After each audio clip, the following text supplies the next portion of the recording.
Souvent, nous avons cette confusion. Nous pensons que chaque fois que Dieu montre, c'est que Dieu a parlé.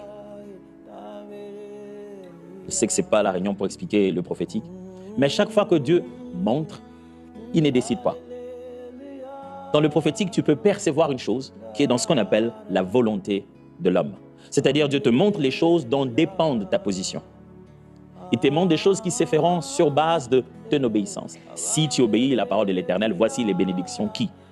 Alors, tu vois une chose, mais ce n'est pas une chose dont la totalité n'est basée que sur une décision divine. La décision divine était que les saisons n'allaient pas changer. Ça, c'était clair. Pharaon lui a dit, Joseph l'a dit, c'est 2 fois. Donc, il n'y a pas de quoi, ça va venir. Mais Dieu n'a pas dit qu'ils sont censés souffrir pendant la disette.